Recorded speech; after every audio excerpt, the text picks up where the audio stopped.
네 번째, 예레미야 1장 6절 7절을 봅시다.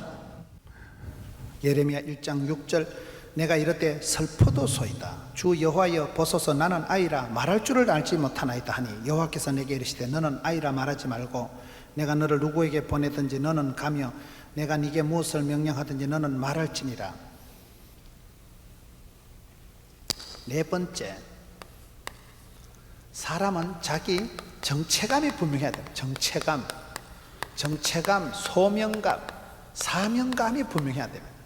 지금 여기에 하나님께서 예레미야를 부르실 때 6절의 첫 마디가 내가 이르되 슬퍼도소이다. 왜 그럴까요?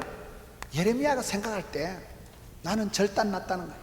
하나님은 거룩하시고 지존하시고 위대하신 하나님인데 나는 어린아이고 나는 미숙하고 부족한데 내가 어떻게 이 어려운 선지 사명을 감당하냐 이 말이에요. 슬퍼도소이다. 우리가 하나님을 만날 때 대부분 현상들이 비슷합니다. 여러분, 이사야 선지자가 이사야에 보면 거룩하신 하나님 만날 때 첫 마디가 뭐예요? 화로다 나여 망하게 되었도다. 이사야 1장에 보면 내 같은 입술이 더러운 자가 거룩하신 하나님을 만났으니까 화로다 나여 나는 입술이 부족한 자고 나는 망하게 되었도다. 거의 비슷해요. 사사기에 보면 삼손의 아빠가 하나님의 사자를 만나고 나도 이제 나는 죽었구나. 삼손의 엄마는 믿음이 좋아. 삼손의 아빠가 하나님의 사자를 만나고 난 뒤에 놀래가지고 졸도를 하니까 삼손의 엄마는 여보, 하나님 우리에게 복을 주시려고 나타나셨지 우리를 죽이려고 나타나신 게 아니라는 거예요. 여러분, 베드로가 하나님을 만나고 베드로가 위대하신 주님을 만나고 누가복음 5장에 보면 베드로가 큰 기적을 체험하고 난 뒤에 주님 앞에 무릎을 꿇고 하는 말이 뭐예요? 주님, 나를 떠나세요. 나는 죄인이로소이다. 내같이 하잘것없는 인간이 주님한테 인생에 도움이 안 됩니다. 나를 떠나세요. 사도 바울이 은혜 받고 난 뒤에 나는 죄인 중에 개수요 만삭되지 못한 자요 나는 악질적인 존재요 핍박자요 해방자요. 여러분, 모세가 하나님께서 80 나이에 그를 스카우트 하실 때 모세가 내가 누구간데 나는 못 갑니다. 나는 이제 늙었고 나이도 많고 힘도 없고 내가 누구간데 바로 앞에 가냐. 나는 못 간다는 거예요. 그 여러분 성경을 보면 하나님의 사람들이 위대하신 하나님, 전능하신 하나님, 거룩하신 하나님 만났을 때 대부분 고백이 자기 정체감이 흔들리는 고백을 합니다. 슬퍼도소이다. 화로다 나여 망하겠다. 나는 죄인으로소이다. 여러분, 우리가 말씀 앞에서 거룩하신 지존하신 하나님 앞에서 철저히 부서지고 여러분 절망을 해보지 않은 사람은 아직도 하나님 은혜를 모르는 사람. 햇살이 찬란할 때, 여러분 시골에 저는 어릴 때 초등학교 국민학교 다닐 때 창문가에 햇살이 이렇게 들어오면요 시골에 국민학교 그 마룻바닥에 풀썩하면요 먼지가 푹썩 일어나. 시골에 먼지가 일어나는 게 다 보여. 여러분, 제가 지금 아무리 털썩해도 먼지가 나오는 게 보여요 안 보여요? 안 보여. 형광등을 1000개를 켜놔도요 실내에서 먼지가 나는 게 안 보이는데 찬란한 햇살이 비칠 때는요 창문 사이로 햇살이 비칠 때는 다 보여. 그게 보면 햇볕이 워낙 강하고 선명하기 때문에 시골에 쪽빛 햇살이 찬란하게 눈부시게 비칠 때는 마룻바닥에 먼지가 아롱다롱 올라오는 게 뽀얗게 다 보이잖아요. 우리가 거룩하신 하나님 앞에 서면 누구든지 흔들리는 거예요. 나는 너무나 부족하고 더럽고 부적격한 자여 어울릴 수 없는 존재구나. 하나님은 거룩하시고 위대하시고 지존하신데 나는 화로다 나여 망하게 되었도다. 나는 죄인으로소이다. 나는 자격이 자질이 없는 사람이구나. 하나님 앞에서 철저히 내가 주인 삼은 모든 건 내려놓고 포기하고 절망하고 그런 살떨리는 고백을 해본 사람만이 주님은 나의 구세주가 되고 예수밖에는 소망이 없고 사람이 사람을 구원할 수가 없습니다. 모든 사람이 죄를 보면서 구원할 수가 없습니다. 예수님만이 소망이요 예수님만이 길이요 예수님만이 우리를 살릴 수 있기 때문에 거의 다 하나님의 종들이 쓰임받기 전에 부름받기 전에 철저히 자기 절망을 해야 돼요. 여러분, 교회 와서 기도할 때 우리 하나님은 거룩하시고 사랑이 많으신 분인데 거기에 비해서 나는 너무너무 부적격하고 이중 삼중 플레이를 하고 더럽고 악하고 게으르고 그런 내 자신의 모습에 철저히 절망해 본 사람이 하나님 은혜를 알고 만 가지가 은혜요 나의 나됨은 하나님 은혜요 내 은혜가 내게 족하도다 내 잔이 넘치나이다. 그런 이 코스를 통으로 이해를 해요. 통으로 해요. 우리가 은혜 받고 주님 앞에서 너무너무 하잘것없는 존재라고 자복하고 엎드려서 빌면 하나님은 나 같은 죄인을 살려주시고 실패한 베드로에게 사명을 맡겨주시고 내 양을 먹이라. 실패한 베드로를 보고 어디까지 갔었어? 다시 한번 얘기해봐라. 계지바위 앞에서 예수님 모른다고 부인하고 저주하던 그런 모습을 확인하지 않습니다. 그냥 사랑으로 덮어버리고 아침을 먹여주고 생선을 구워주고 먹은 사람은 말이 없다고요. 주님은 우리를 그렇게 사랑해 주시고 우리에게 다시금 콜링 재소명을 하셔서 우리에게 미션, 사명을 맡기시는 분인데, 그래서 여기에 보면 슬프다 소이다 나는 죽었다 나는 슬프다 주 여호와여 보소서 나는 아이라 말할 줄을 알지 못하나이다. 나는 아이라 나는 아이다. 나는 말도 잘 못하는 어린애입니다. 이런 고백을 할 수밖에 없다는 거예요. 왜요? 저와 여러분이 위대하신 하나님 앞에 누가 큰소리 뻥뻥 치겠어요? 거룩하신 하나님 앞에 누가 깨끗하다고 호언장담을 하겠어요? 아직도 호언장담을 하고 기고만장한 사람은요 은혜를 몰라서 그래요. 하나님이 얼마나 위대하시고 얼마나 거룩하시고 지존하신 분인가를 모르기 때문에 깐죽거리고 천지도 모르고 설칠 따름이지. 거룩하신 지존하신 영광의 주님 앞에 저와 여러분이 설 때는 너무너무 하잘것없고 초라하고 나는 슬퍼도소이다 화로다 나는 죄인입니다 나는 못합니다 나는 아닙니다 그렇게 고백할 수밖에 없다는 거예요. 철저히 낭망 절망 포기 내려놓은 사람을 예수님께서 그때 본격적으로 성령 하나님은 무시로 역사하시는 거예요. 여기에 나는 아이라 말도 잘 못합니다. 그럴 때 여기 말씀을 보세요. 7절에 여호와께서 내게 이르시되 너는 아이라 말하지 말고 내가 너를 누구에게 보내든지 가며 무엇을 명령하든지 말하라. 일단 여기서 어떻게 하면 우리가 정체감을 소명감을 가질까요? 첫째, 말을 잘해야 돼. 말을 나는 아이다 말하지 마라. 여러분 아직도 예레미야는 미숙하고 어리기 짝이 없지만 너는 어린아이라고 말도 하지 마라. 성경을 쭉 보면 똑같아요. 하나님께서 다윗이 죽고 난 뒤에 다윗의 아들 솔로몬을 세울 때 똑같은 말을 합니다. 솔로몬을 세울 때 열왕기하 2장 2절에 보면 힘써 대장부가 되라. 솔로몬은 아직 어리지요. 지어야 될 성전은 크고 장려한데 아들이 쫓겨나니까 아버지 다윗이 아들아 너는 힘써 대장부가 사나이가 되라. 유치찬란하게 어린애 같은 짓을 벌이라. 고린도전서 13장 사랑장에 중요한 건 어린아이의 일을 버리라. 언제까지 유치하게 언제까지 철딱서니 없이 언제까지 어린애까지 그러지 말고 너도 이제 어른이 되고 장성하고 성숙하고 홀로서기를 해라. 언제까지 어린애같이 유치하면 안 돼요. 자라야 돼요. 자라야 돼요. 성숙해야 되고 장년이 되고. 하나님께서는 솔로몬에게 복을 주시기 전에 솔로몬아 두려워 말라 놀라지 말라 마음을 강하고 담대해라. 주의 말씀을 따라갈 때 힘써 장부가 되라. 말을 여러분 힘써 대장부가 사나이가 되라. 대장부가 되라. 이렇게 말을 하고 디모데에게는 어떻게 얘기할까요? 성경에 보면 디모데는요 디모데야 네 연소함을 네 어린 것 연소함을 없인 여기지 않도록 해라. 나이 가지고 살아가는 게 아닙니다. 나이가 어리다고 유치한 게 아니에요.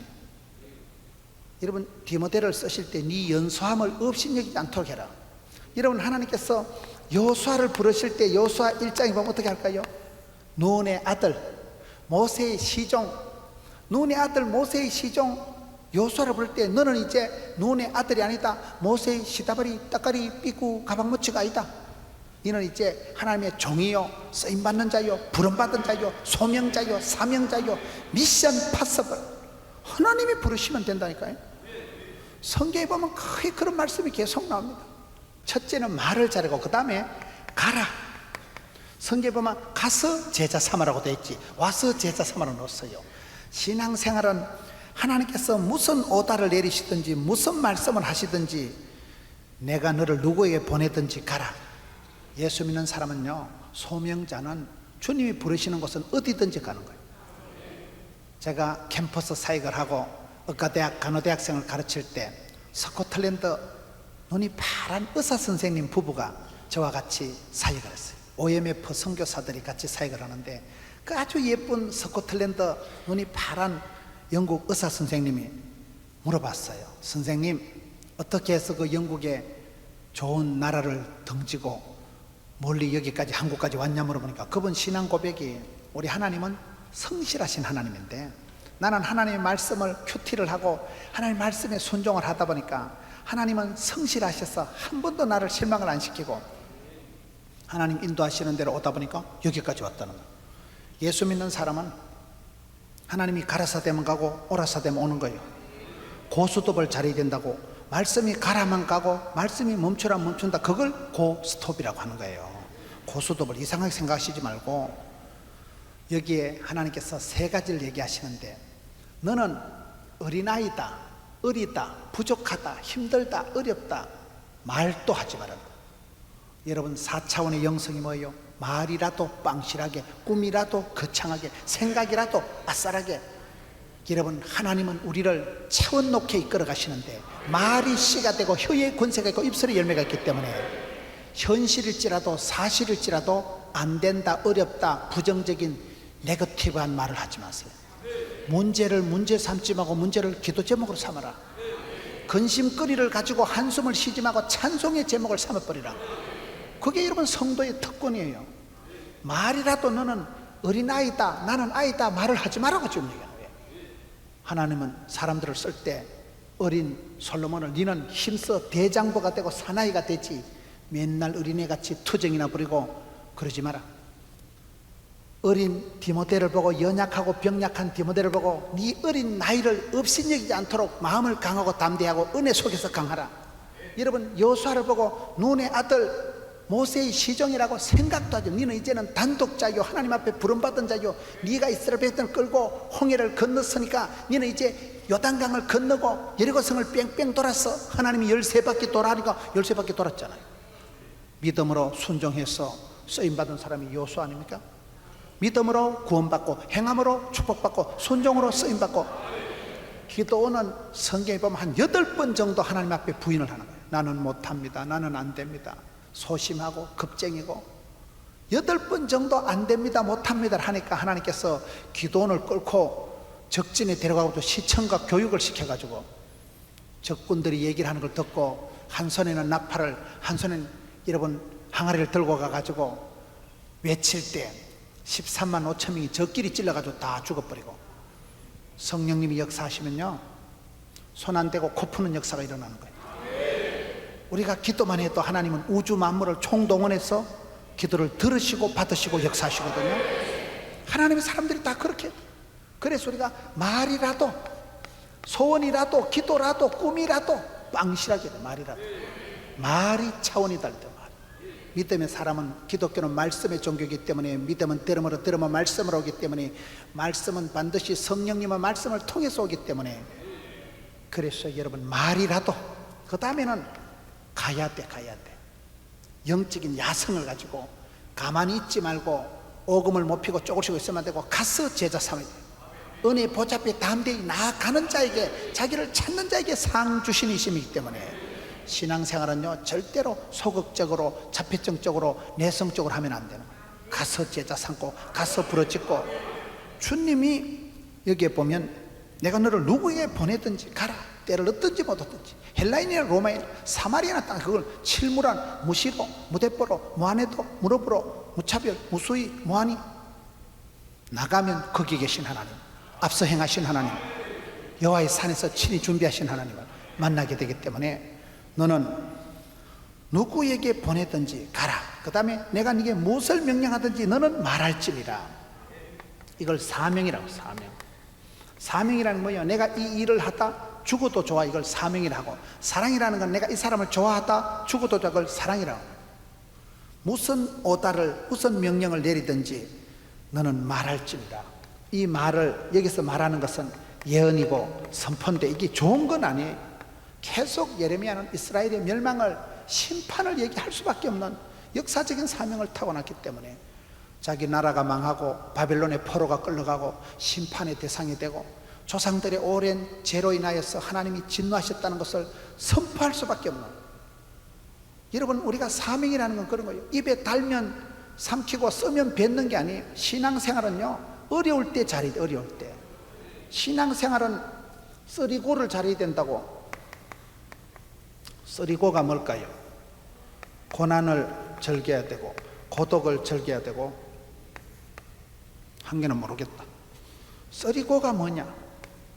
고난주간이 지나야 부활절이 오거든요. 고난이 없이는, 연단이 없이는, 시련이 없이는 축복도 없어요. 고난 당할 때 하나님은 사랑하는 자에게 고난을 주십니다. 모든 고통에는 하나님의 뜻이 있습니다. 그래서 고난 당하는 것을 두려워하면 안 돼요. 사실은 다 고난 당하는 걸 싫어하지만 하나님은 고난의 과정이 없이 축복을 결코 주는 법이 없기 때문에, 써니텐 하나님, 써니텐은 흔들어서 마시는 거예요. 꽃은 피면서 흔들리면서 핀다는 말이 있어요. 고난이 없이는 축복도 없기 때문에 고난 당할 때 웰컴 고난, 지나갈 고난, 고난은 하나의 축복의 전주곡이고, 고난을 통해서 하나님은 정금 같은 믿음을 주시기 때문에 고난 당할 때 놀라지 마라. 두 번째, 하나님 앞에 쓰임받는 사람은 고독한 사람. 여러분, 성경을 자세히 보세요. 성경에 하나님이 한 시대에 쓰신 사람들은 대부분 고독한 사람. 창세기 39장 2절에 보면 하나님께서 요셉과 함께 하심으로 범사에 형통케 되었다. 요셉이 여러분 가장 형통할 때가 언제인 줄 아세요? 제일로 꼴꼴할 때입니다. 엄마는 동생 베냐민 놓다 죽어버리고, 아버지도 다시 못 만나고 형님들한테 왕따 당해서 너무 집에 인신매매가 돼가지고 돌아갈 친정도 없고 친구도 없고 친척도 없고 취미도 없고 혈혈단신 이국만리 질질 애굽에 끌려가지고 보디발의 집에 가서 시다발이 할 때, 가장 꼴꼴할 때, 돌아갈 때도 없고 만날 사람도 없고 절대 고독할 때 하나님이 요셉과 함께 하시는 거예요. 왜요? 내가 세상 칠갑을 해가지고 잡고 있을 땐 하나님 내 손을 안 잡아요. 하나님은 사랑한 자를 반드시 고독하게 만드십니다. 내가 사랑했던 모든 건 내려놓고 주님만 사랑해야 할 때, 그 사랑은 약간 거시기한 사랑이에요. 요셉이가 주님을 사랑한 적이 없어요. 제가 봤을 때는 사랑하는 엄마를 하나님 데려가 버린 거예요. 좋았던 든든했던 아빠도 못 만나게 된 거예요. 미우나 고우나 찢고 뽑고 싸웠던 미운정 고운정이들의 형님들도 다시는 못 만나요. 왜? 인신매매 됐으니까. 너무 나라에 인권도 없이 주권도 없이 끌려가 있었다니까요. 인생 막장 감옥까지 기들어갔을 때 요셉이가 할 수 없이 주만 바라본 거예요. 역사가 그렇습니다. 여러분, 주의 일을 하고 한 시대에 쓰임받기를 원하거든요. 고독하기를 감당할 각오를 가져. 하나님은 고독한 자를 쓰시더라고요. 내가 하나님보다 강아지를 귀여워하면 하나님이 강아지 삶아 먹어버린다니까요. 질투하시는 하나님. 내가 하나님보다 더 소중히 비중을 두는 걸 하나님 싫어하십니다.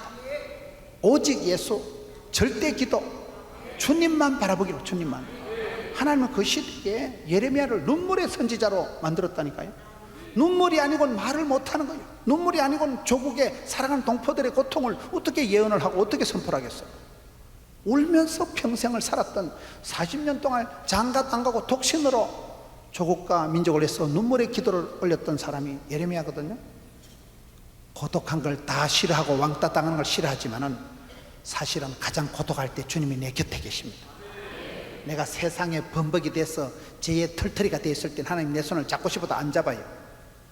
때로는 빼앗기고 때로는 다 날아가고 할 수 없이 주만 바라볼 때가 가장 고독할 때가 아니고 주님이 내 가까이 계실 때, 내가 병실에 누워있을 때 주님이 병상 곁에 가장 가까이 계신다 그러잖아요. 내가 세상에 줄이 끊어졌을 때 주님 내 손을 꽉 잡아주시는 거예요. 그래서 쓰임받는 사람은 쓰리고를 해야 되는데, 고난을 즐겼다고 고독하게 살아가는 사람은 반드시 고상하게 된다는 거예요. 여기에 하나님께서 예레미야에게 세 가지로 말을 하시는데, 네 주제 파악을 해라, 너는 어린아이다, 말도 하지 말라는 거예요. 어린아이가 아니니까. 여러분, 나이 가지고 일을 하는 게 아니에요. 돈 있다고 주의를 하는 게 아니고, 시간 있다고 주의를 하는 게 아니고, 건강하다고 주의를 하는 거 아니에요.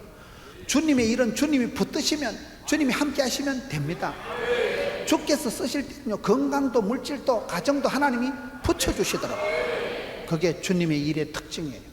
내가 자격이, 자질이, 힘이, 실력이 있어서 주의 일을 하는 게 아니고 주께서 소명하시고 일을 맡기실 때는 하나님은 너는 생육하고 번성하고 충만하고 정복하고 다스리라 오다를 주시면요, 그걸 감당할 건강도 물질도 사람도 붙여주십니다. 그래서 우리가 쓰임받을 때는 이 세 가지로 너는 어린아이라고 말도 하지 마라, 힘써 대장부가 되고 너는 이제는 당당하게 감당하라. 여러분 사도 바울을 보면, 나는 사도 바울의 서신들을 볼 때마다 참 대단하다. 주 예수 그리스도의 사도된 나 바울은 너희들에게 편지하노니 존말할 때 들어라. 너무나 당당합니다. 사도 바울이 예수님하고 악수 한번 해본 적이 없습니다. 사도 바울이 예수님하고 성경 공부 1시간 해본 적이 없습니다. 사도 바울이 예수님 부흥회 1시간 참석해 본 적이 없습니다. 사도 바울이 예수님 제자훈련 1시간도 받아본 적이 없는 거예요. 다메섹 도상에 비몽사몽간에 환상 중에 주님 한 번 본 게 끝이지만, 그때 다메섹에서 꺾어지고 다메섹에서 부름받은 사도 바울이 하나님의 뜻으로 말미암아 사도된 나 바울은, 주 예수 그리스도의 사도된 나 바울은 너희들에게 편지하노니, 너무나 정체감이, 소명감이, 소속감이 당당하잖아요. 뜰 것 없고 쫄 것 없고 새털처럼 자유로운 거예요. 세상이 감당할 수 없는 사람이 사도 바울 아니겠어요? 그래서 오늘 또 하나님 우리에게 어두운 시대에, 이 힘든 시대에 소명자로 사명자로 쓰시게 할 때는, 여기 지금 예레미야를 부르듯이 1장 7절에 너는 아이라고 말도 하지 말고 8절 보세요. 너는 그들 때문에 두려워하지 말라. 내가 너와 함께하여 너를 구원하리라. 나 여호와의 말이니라. 쓰임받기 위해서는 어떻게 해야 될까요? 쓰임받기 위해서는 두려움을 벗어야 됩니다. 두려워 말라. 두려워 말라는 말이 성경에 365번이 나온다 하더만, 어떤 할 일 없는 인간이 또 그걸 세어받는가 봐. 성경 말씀 믿으면 되지 뭘 또 검사를 해보고 세어볼까요? 성경에 보면요, 두려워 말라는 말씀이 많이 나옵니다. 여기에 예레미야야, 너는 그 인간들 때문에, 사람들 때문에 떨고 쫄고 두려워하지 마라. 8절에 그들 때문에 두려워하지 말라. 사랑은 두려움이 아닌데 마귀는 우리 마음에 와서 자꾸 두려움을 줍니다. 요한복음 10장 10절에 도적놈은 와서 빼앗고 죽이고 멸망시키는 것뿐이요 우리 예수님은 생명을 주시고 풍성케 하는 것입니다. 그렇기 때문에 악한 사단은 와서 우리 마음속에 자꾸 부채질을 해가지고 너는 죄인이다, 죽을 놈이다, 나쁜 놈이다, 이중인격자다, 마귀는 참소하는 자요 거짓 우리를 자꾸 들들 볶아서 하나님 앞에 고발을 하지만은, 예수님은, 성령님은 오셔서 하나 되게 하시고 힘써 지키게 하시고, 예수님 우리의 죄와 허물을 덮어주시고, 그게 차이예요. 여러분 두려워하지 말라. 사랑은 하나님께 속한 것이니 사랑은 두려움이 아니에요. 여러분 우리가 은혜 받고 나면요, 성령의 감동을 받고 나면 마음에 두려움이, 걱정이, 염려가 싹 사라져요. 빌립보 4장 6절에 아무것도 염려하지 마라. 감시함을 아뢰면 하나님의 평강이 너희 마음과 생각을 지키시리라. 평강이, 기쁨이 샘솟듯 뻗어나고 돋아나고 피어나니까 뻘떡우리 향기 화색이 돌고 생기와 소망이 넘치죠. 마음의 평강이, 고요가 있으면 시편 107편에 하나님은 고요한 가운데 소원의 항구로 밀어붙이십니다. 암덩어리가 생기고 큰 문제가 생겨도요, 마음이, 기쁨이, 고요가 차분하고 고요하면 희떡 넘어가. 근데 놀래 자빠지면 문제가 커집니다. 놀래 자빠지면 병이 나를 잡아먹는 거예요. 너는 두려워 말라. 두려워 말라는 말씀이 이게요, 명령이에요, 명령. 내가 걱정을 하고 고민하고 사서 걱정을 하면 누구든지 걱정하지. 걱정이라는 이게요, 세상의 가장 악성 바이러스가 두려움이에요. 두려움. 죽음에 이르는 병이 염려와 걱정과 두려움이에요. 믿음과 두려움은 반비례 하는 거예요. 믿음 있는 사람은 담대하게 되고, 성경에 보면 크다, 여호수아야 내가 너와 함께하리라, 모세와 함께하는 같이 너와 함께하라. 두려워 말라, 놀라지 말라, 떨지도 말라, 쫄지도 말라, 기권하지도 말라, 자살하지도 말라. 마음을 강하고 담대하고, 오직 마음을 강하고 극히 담대히 하라. 담대하라는 건 이게 썰개 담자 큰 대자, 썰개가 크다는 건 약간 간대기가 부은 상태를 말하는 거예요. 약간 오바하고 약간 믿음이 좋은 것들은 주책 바가지라는데, 주책은 주님이 다 책임져 주시는 걸 주책이라. 두려워 말라, 놀라지 말라, 내가 너와 함께한다. 그게 말씀이 이렇게 세트로 옵니다.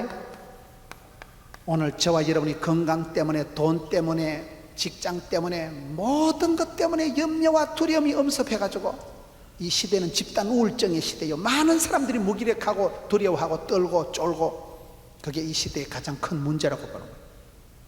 혼란한 시대, 마지막 시대, 여러분 40년 동안을 눈물로 선지 사역을 하고 조국의 멸망을 앞두고 그 어려운 것을 대언하고 선포해야 될 눈물의 선지자 예레미야에게, 예레미야야, 사람을 두려워하지 마라. 그것들이 너를 어떻게 안 한다. 오늘 8절에서 너는 그들 때문에 두려워하지 말라. 내가 너와 함께하고 너를 구원하리라. 이런 말씀은요, 성경에 거의 보면 공통적으로 나왔다. 두려워 말라, 놀라지 말라, 내가 너와 함께합니다. 반드시 너를 도와주리라. 의로운 오른팔로 붙들리라. 많은 사람들이 그때그때 마귀의 공격 앞에서 자빠지고 시대의 풍조에 휩쓸려서 어찌할 바를 모르고 방향을 못 찾고, 많은 사람들이 그렇습니다. 우리가 여러분 깨어지기 쉬운 질그릇 같은 존재요.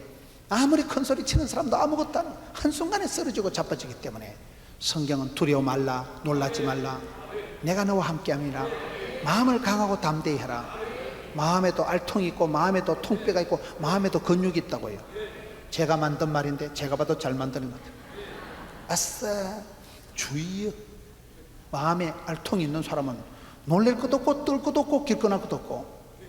오늘 이 성경에 보면요, 기가 막힌 말씀이 나오는데 18절 한번 보세요. 보라, 내가 오늘 너를 그 온 땅과 유다 왕들과 그 지도자들과 그 제사장들과 그 땅 백성 앞에 견고한 성읍 세기둥 도성벽이 되게 하리라. 19절에 그들이 너를 치지만은 너를 이기지 못할 것이고 내가 너와 함께하여 너를 구원할 것임이니라. 두려워 말라. 왜? 내가 너를 견고한 성읍, 그 다음에 뭐요? 세기둥 노성벽, 세기둥 노성벽이 되게 하리라. 여러분, 우리가 자꾸 떨고 쫄고 불안해하니까 내가 너를 만리장성같이 빵빵하게 만들어줄게. 만리장성같이 칠갑을 해가지고 악한 것들이 너를 만지지도 해하지도 범하지도 손도 못 대도록 너를 만리장성처럼 견고한 성읍을 만들어줄게. 너를 아예 쇠기둥, 쇠가 얼마나 튼튼하겠어요. 쇠가 제일 튼튼하지요. 내가 너를 쇠대를, 쇠기둥을, 쇠쪼가리를 만들어줄게.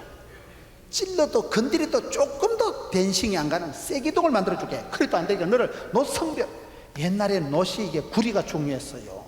성벽에다 노를 칠갑을 해가지고 막 빈틈없이 물 셀 틈 없이 누구라도 아무도 너를 건드려봤자 소용도 없고 너를 이길 수 없는, 범할 수 없는, 너무너무 예레미야가 눈물을 흘리고 너무너무 예레미야가 힘이 없으니까요, 내가 너를 만리장성보다 튼튼한 성읍을 만들어주고 내가 너를 쇠대를, 쇠기둥을 만들어주고 내가 너를 노성벽으로 칠갑을 해가지고. 나는 이 말씀이 너무 은혜가 되는 거예요.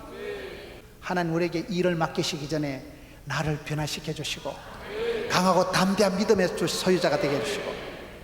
여러분, 문제는 문제 넘어 산 넘어 산이요 고비 넘어 고비가 오지만은 하나님 나를 변화시켜 내 속에 자생력을, 면역성을, 항체를 만들어줘가지고 덤비라 이 작것들아, 내 속에 항체를 형성시켜 주시고 자생력을 길러주시고 면역성을 높여주시는 우리 하나님이세요. 그래서 여러분, 내가 너를 이렇게 해주겠다. 그리고 하나님께서 명령을 하시는데 1장 9절 보세요. 여호와께서 그의 손을 내밀어 내 입에 대시며 여호와께서 내게 이르시되 보라, 내가 내 말을 네 입에 두었노라. 하나님은 사명을 주실 때 반드시 말씀을 먼저 주십니다. 말을, 오다를, 명령을, 메시지를 주시는 거예요. 내가 네 입에 말을 주겠다. 여러분 2절 보세요. 2절. 아몬의 아들 유다왕 요시야가 다스린 지 13년에 여호와의 말씀이 예레미야에게 임하였고, 말씀이 임하였다. 하나님은 축복을 주시기 전에 꼭 말씀을 먼저 주시고, 성령님은 말씀을 통해서 오시고, 전기는 전선을 타고 들어오듯이 말씀이 없는 성령 역사가 없거든요. 여러분, 우리가 축복을 받기 전에, 큰 은혜를 체험하기 전에 하나님 반드시 말씀을 주십니다. 믿음은 들음으로, 들음은 말씀으로. 말씀을 잘 듣기 위해서 우리가 부흥회를 하는 거예요.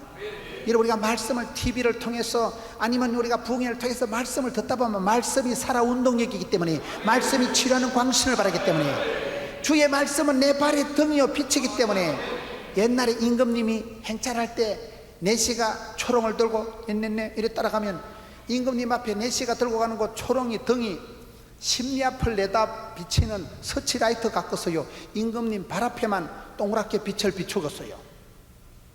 말귀를 잘 못 알아들으시는데 옛날에 임금 앞에 내시가 초롱을 들고 넷넷넷 요래 갈 때 그거는 등이 발 앞에만 보여. 발 앞에만. 옛날에 무슨 전기가 있었겠어요? 배터리가 있었겠어요? 그게 주의 말씀은 내 발에 등이요 빛이요 그 말이에요. 우리가 말씀 들으면 한 발 나가고 주의 말씀을 따라서 주의 말씀을 의지해서 한 발 한 발 나가다 보면 이 길 끝에서 주의 영광 보는 거예요. 말씀보다 기도보다 성령보다 앞서지 말라는 게 그 말이에요. 내가 말씀을 묵상하고 여러분 시편 1편의 여호와의 율법을 주야로 묵상하는 자는 복이 있도다. 그 말씀을 묵상한다는 영어 단어가 메디테이션이 약이라는 어근하고 똑같은 단어예요. 하나님의 말씀을 내가 묵상하고 새기고 암송하고 말씀을 들으면 그게 약이 되고 신약이 되고 구약이 되고 보약이 되고 아까증기 바카소 스ኳ렌 원기소 바이타민 다 되는 거예요. 여러분 유명한 분들 보세요. 목사님, 선교사님, 장로님 어떻게 그렇게 성공적으로 살았어요? 그러면 거의 하는 말씀이요 간증을 합니다. 간증을.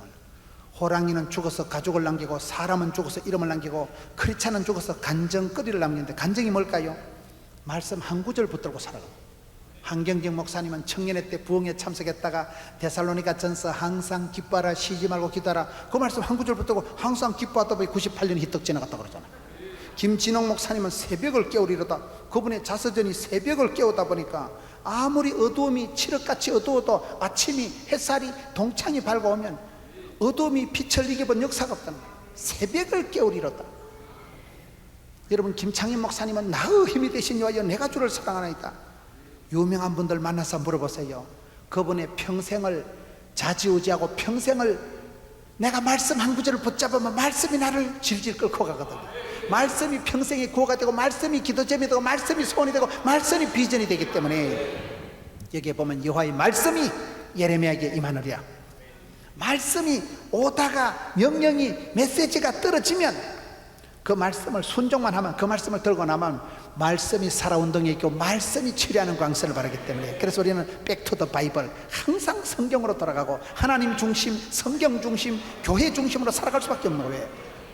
성경 말씀이 매뉴얼이고 성경 말씀 속에 여러분 군인이 보면 이건 손자병법이고요 한의원 원장이 보면 동의보감 본초 강목이고요 국어 선생님이 보면 이건 국사 주제 파악이 되고 미술 선생님이 보면 직꼬라지를 보고 수학 선생님이 보면 분수를 알게 되고 여기가 매뉴얼이고 여기가 성공 교과서요 모든 것이 여기에 다 들어요.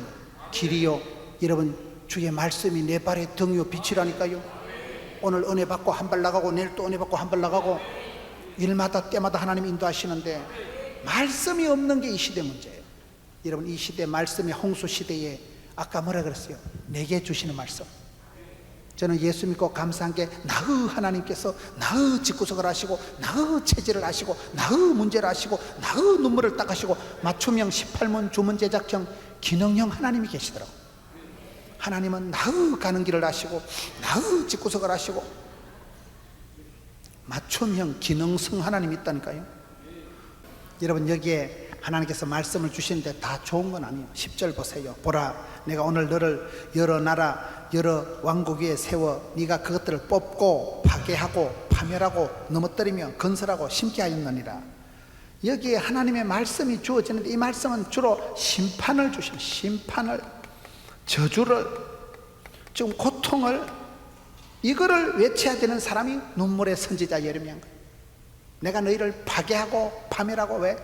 오랜 세월 동안 진노가 저주가 지금 쌓여왔다니까. 이게 통으로 볼 때 이 때는 지금 심판의 때요 주기상으로 지금 고난주간이요. 여러분 하나님 우리에게 복을 주시지만 우리에게 고난을 함께 주십니다. 경고가 사인이 반드시 있는 거예요. 이스라엘 백성들이 파멸과 심판과 저주와 고통의 때가 온다. 죄라는 것이 얼마나 무서운 것인가. 너희들이 회개하라. 지금이라도 돌이키라. 하나님의 때를 분별하라. 하나님 앞에 엎드리라. 계속해서 사인을 경고를 주신다니까요. 여기 보세요. 사인이 뭡니까? 1장 11절에 여호와의 말씀이 또 내게 임하니라. 이르시되 예레미야야 네가 무엇을 보느냐? 내가 대답하되 살구나무 가지를 보나이다. 여기 살구나무라는 게 뭐냐? 살구나무 가지를 본다는 것은요, 첫째는 이 살구나무라는 히브리어 단어가 샤케드라는 말이고, 그 밑에 12절에 여호와께서 내게 이르시되 네가 잘 보았도다. 이는 내가 내 말을 지켜 그대로 이루리 함이라.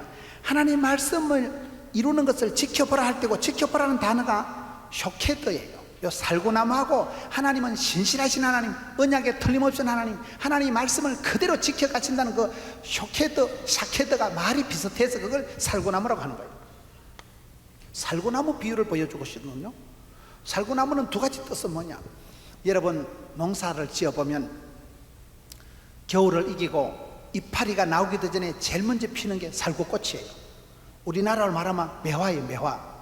매화가 여러분 춥다가 나무 이파리가 나오기 전에 꽃부터 피는 게 매화입니다. 여러분 시골에 안 살아서 잘 모르시는가 본데, 긴 겨울을 이기고 인동의 세월을 지나고 찬바람을 눈을 헤치고 그 시커먼 줄기에서 갑자기 뽕 솟아나는 게 매화꽃이고 살구나무 꽃이에요. 하나님 우리에게 그렇게 복을 주신다는, 하나님 우리에게 그렇게 오신다는 거예요. 말씀은 반드시 시커먼 죽은 나무가지 같은데도 봄이 오면 제일 먼저 눈바람을 이기고 피어나는 게 살구꽃이고 매화꽃이거든요. 하나님의 약속은 반드시 이루어져, 하나님의 말씀은 반드시 지켜진다는 거예요. 여러분, 이 시대에 지금 살구나무 비유를 보여주고, 그 다음에 13절에 보세요. 여호와의 말씀이 다시 내게 임하니라. 이르시되 내가 무엇을 보느냐? 대답하되 끓는 가마를 보나이다. 윗면이 북에서부터 기울어졌나이다.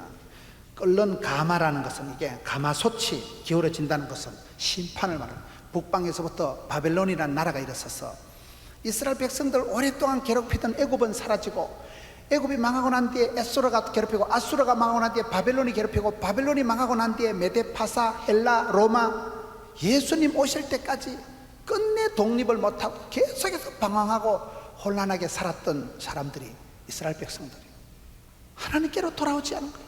아무리 돌아오라 소렌토를 해도 돌아오지 않고, 오늘 이 시대 우리도 그렇습니다. 여러분, 하나님은 축복을 주시기 전에, 저주를, 심판을 주시기 전에 반드시 사인을, 경고를 주십니다. 사람이 하루아침에 망하거나 하루아침에 복을 받지 않습니다. 하나님 우리에게 아직도 평화의 한때를 주시고, 여러분 이렇게 은혜의 때에 은혜를 헛되이 받지 말고, 하나님하고 통하고 하나님하고 편하고 하나님하고 친하고.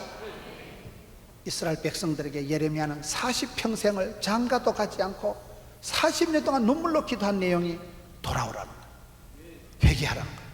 이스라엘 백성들이 계속해서 이게 관행이 되고 습관이 되고 체질이 돼가지고 하나님을 멀리하고 계속해서 산당을 짓고 우상숭배라는 게, 하나님이 흥분하시고 하나님이 진노가 격발되는 거예요.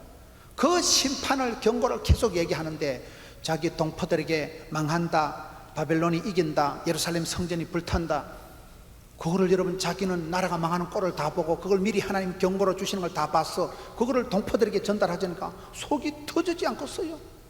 말로 해도 안 듣고 맨날 갇히고, 누구보다도 선지자 활동하면서 갇혀있고 고통을 당했던 사람이 눈물의 선지자 예레미야. 우리가 이 시대에 사랑하는 가족을 위해서 너희 자녀와 너희를 위해서 울라고 했는데, 눈물의 기도가 하나님께 응답됩니다. 눈물의 기도는 땅에 안 떨어져요. 여러분, 자녀를 위해서 울고 조국과 민족을 위해서 울고. 저는 우리나라가 소망이 있는 것은 교회마다 금요 철야, 교회마다 여러분 새벽기도, 구국기도, 대한민국에 수백만 명이 새벽마다 엎드려서 기도하고, 그 기도를 들으시고 눈물의 기도는 땅에 떨어지지 않고 죽게 상달된다니까요. 예레미야가 평생 외친 게 좋은 게 아니에요. 16절, 무리가 나를 버리고 다른 신들에게 분향하며 자기 손으로 만든 것들에 절하였은즉 내가 나의 심판을 그들에게 선고하여 그들의 모든 죄악을 징계하리라. 모든 것은 원인이 있고 결과가 있는 거예요. 모든 것이 행함이 있고 행함대로 하나님께서 응답하시는 거예요. 여러분, 악을 행한 사람은 심판이 임할 것이고, 하나님 앞에 의를 행한 사람은 구원이 임할 것이고, 이스라엘 백성들이 천년의 세월 동안 하나님을 버리고 생수의 근원이신 하나님을 버리고 다른 신들에게 가서 분향하니까, 하나님은 질투하신 하나님이고 하나님보다 다른 것을 더 좋아하는 걸 그걸 우상이라고 하는 거예요. 하나님 그걸 싫어하시는, 질투하신 하나님. 그래서 하나님께서 그들의 죄악을 징계하신다고 선포를 하는데, 지금 예레미야는 계속해서 8번째 보면 이게 안 좋은 것, 쓴 것, 심판을, 안 좋은 것을 계속해서 외친다는 거예요. 우리가 신앙생활 할 때요, 오늘 한국 교회가 왜 약하냐? 너무 단 것만 좋아하고 너무 부드러운 음식만 좋아하고 축복만 좋아하지. 너무 여러분 무슨 축복에 환장이 돼가지고 기복주의적으로 그렇게 우리가 흘러가면 안 되는 게, 오늘 예레미야 선지자는 40년 동안 외친 게 그냥 눈물을 줄줄 흘리는 거예요. 망한다, 끝난다, 포로가 된다, 예루살렘 성전이 불타고 전부 검으로 칠갑을한 걸 다 뜯어가지고 가고, 예루살렘 이스라엘 백성들이 굴비 깨듯이 끌려가지고 포로가 되어가고, 그것을 계속 경고할 수밖에 없는, 말로 할 수 없는 눈물로 안 좋은 것을, 고난을 평생 외친 사람이 예레미야라는 거예요. 오늘 이 시대에 우리가 너무 축복에만 길들여져 있고 너무 여러분 좋은 것만 단 것만 좋아하고 안 됩니다. 남편 빨리 죽이는 비결, 꾸시하게 고기를 구워드리고 달달하게 설탕을 타서 커피를 해주고, 웬만하면 리모컨 갖다 주고, 웬만하면 차를 타고 다니면 성인병이 걸리고 운동 부족이 돼서 빨리 확 죽는다는 거예요. 쓴 게 약입니다. 쓴 게. 단 것만 많이 먹으면 이빨이 썩어요. 여러분, 예레미야는 40년을 줄기차게 외친 것을, 안 좋은 것, 심판, 저주, 망하는 것을 계속 경고의 음성을 했다는 거예요. 여러분, 어떤 애비가, 어떤 자식이 아들이 여러분 달라 한다고 안 좋은 걸 다 줍니까? 아버지니까 어머니가 매를 때려서라도 애를 돌아오게 하는 게 엄마의 사랑 아니겠어요?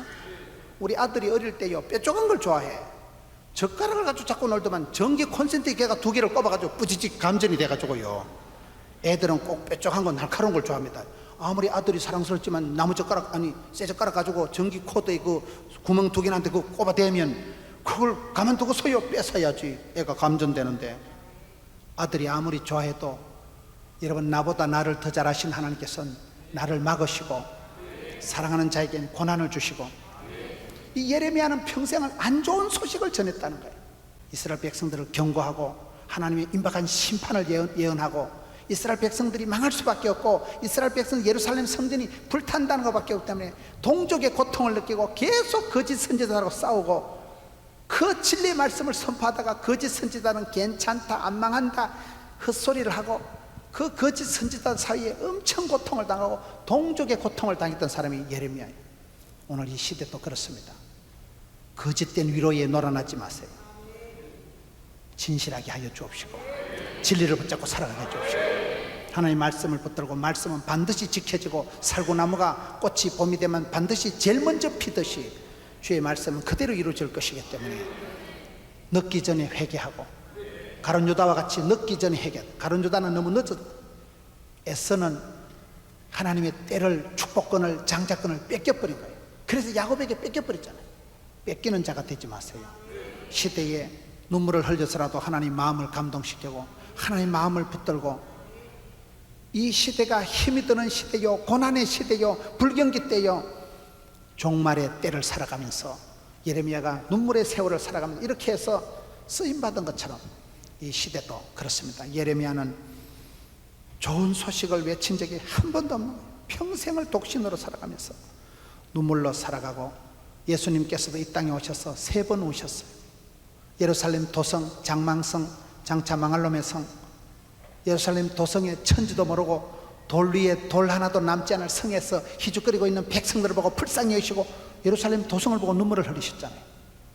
예수님께서 친구 나사로가 죽었을 때 꽃이다 하는 게 아니고, 요한복음 11장에 보면 민망히 여기시고 통분히 여기시고, 예수님께서는 저와 여러분이 병들고 다치면 야 이 사단아 물러가라 원통하고 분하게 여기시고, 그 죽은 나사로를 살려주시기 전에 눈물을 흘리신 거예요.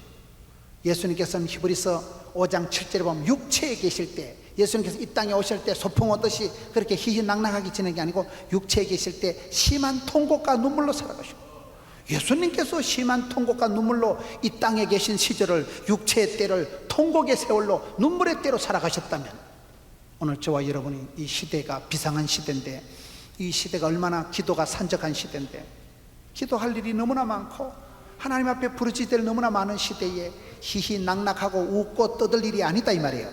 영적으로 비상한 때인 줄 알고 주님 앞에 무릎을 꿇고 기도하다가 독수리 날개침같이 비상한 은혜를 받고 야생초와 같이 밟아도 일어나는 야성을 갖추고 살아가야지. 금잔디는 구준표가 아무리 밟아도 일어나잖아요. 잔디는 뽀짝뽀짝 밟아도 야성에서 뽀짝뽀짝 살아나고, 벌떡거리는 살아있는 물고기는 폭포를 거슬러고 시대를, 이 세대를 본받지 말고 마음을 새롭게 함으로 변화를 받아서 시대를 창조해가고 소수적인 한 사람 역사를 창조해가는 한 사람이 되면 되죠. 하나님 주신 때를 은혜를 헛되이 받지 말고 하루를 천년같이 살아가고 우리가 이 시대를 그렇게 살아가서 고난의 때가 지나면 여러분 이 길 끝에서 주의 영광을 보기 때문에 예레미야가 그렇게 눈물을 흘리고 기도하고 그것이 고난의 때가 차고 이스라엘 백성들이 바벨론에서 귀환하잖아요. 하나님은 반드시 소망을 주시는 분이에요. 진노 중에라도 여러분 심판 중에라도 긍휼을 베풀어 주시고 우리에게 향하신 여호와의 인자하심이 크고 크도다 크시도다 그런 게 있어요. 하나님은 진노 중에라도 긍휼을 베푸시고 심판 중에라도 백성들을 불쌍히 여기시고 회개하는 자를 얼마든지 용서해 주시는 분이기 때문에 이 시대에 어두운 시대에 세기 종말 시대에 마지막 때에 예레미야와 같은 눈물의 기도를 통해서 반드시 응답받고 기도가 주께 상달되고 그 소원이 하나님께 당도해서 하나님 마음을 감동하고 하늘문이 열리고 늦은 비의 복을 감당하는 여러분 되시기를 축원합니다. 이 말씀 붙들고 우리 한번 통성으로 기도합시다. 하나님 내게 늦은 비의 복을 주옵시고